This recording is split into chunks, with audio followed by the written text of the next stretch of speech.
গাজীপুরে মাদ্রাসা ছাত্রসহ দুইজনকে পুড়িয়ে হত্যা করেছে দুর্বৃত্তরা।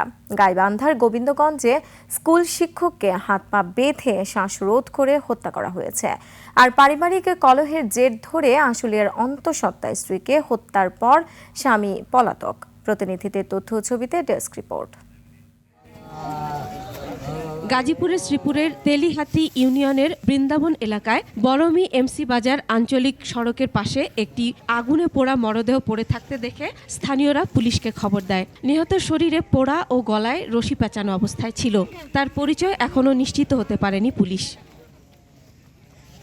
এদিকে দুপুরে সদর উপজেলার ভবানীপুর এলাকায় একটি বাঁশ স্তূপের ভেতর থেকে একদিন আগে নিখোঁজ মাদ্রাসার ছাত্র মাহবুব ওরফে রনির আগুনে পোড়া মৃতদেহ উদ্ধার করা হয়। স্বজনরা জানায়, শুক্রবার রাত ৯টার পর বাসা থেকে বের হয়ে ফেরেনি রনি। এ ঘটনায় আতঙ্কিত এলাকাবাসী। মাদ্রাসায় বলে এই গতিকাটা করলো, আমার বাবার এই গতিটা করলো গো। আমরা এরকম সুস্থ বিচার চাই। এটা যদি আপনারা না বা করতে পারেন তাহলে সামনে আরো এইসব ধরনের কামকাজে আরো আগে যাব। পর্যাপ্ত পরিমাণ গাজীপুর নেশা বরিয়া গেছে। নেশাখোর আগে দূর করতে হইব, এরপরে সবকিছু করতে হইব, তদন্ত করতে হইব। পুলিশ জানিয়েছে তদন্ত চলছে, দায়ীদের গ্রেফতার করা হবে। ডিএনএ প্রোফাইল আমরা সংগ্রহ করব। তাছাড়া মিসিং যে ডায়েরিগুলো আছে সেগুলো আমরা পর্যবেক্ষণ করব।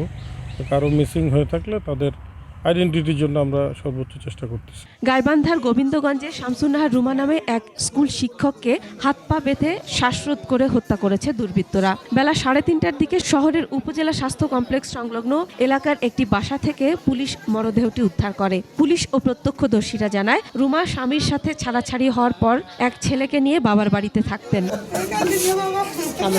এদিকে আশুলিয়ার পবনারটেক এলাকায় পারিবারিক কলহের জের ধরে রোমানা আক্তার রুমি নামে 2.5 মাসের এক অন্তঃসত্ত্বা নারীকে হত্যা করে পালিয়েছে স্বামী বিল্লাল হোসেন। পরে পুলিশ গিয়ে ওই নারীর মরদেহ উদ্ধার করে। ওইখানেও আমার মেয়ে খালি মারধর অত্যাচার করে, কাম কাজ আমার মেয়েকেও চাকরি বাকরি করবে দেয় না, ও ছেলেও চাকরি বাকরি করে না। তো 10 মিনিট আগে ফোন দিয়ে বলছে তো বোনের মারে ফেলে দিয়ে গেছে। উনি বলতেছে যে বেলাল কোনটা গেল, আমি বলছি আমি বেলাল ওকে দেখিনি তো, ও চেকিনা গেছে তুমি দেখো নি, আমাকে চেনা আমি দেখিনি তো। পুলিশ জানায়, মরদেহের শরীরে বিভিন্ন আঘাতের চিহ্ন রয়েছে। Masum আলিসা, desk report, 21 television.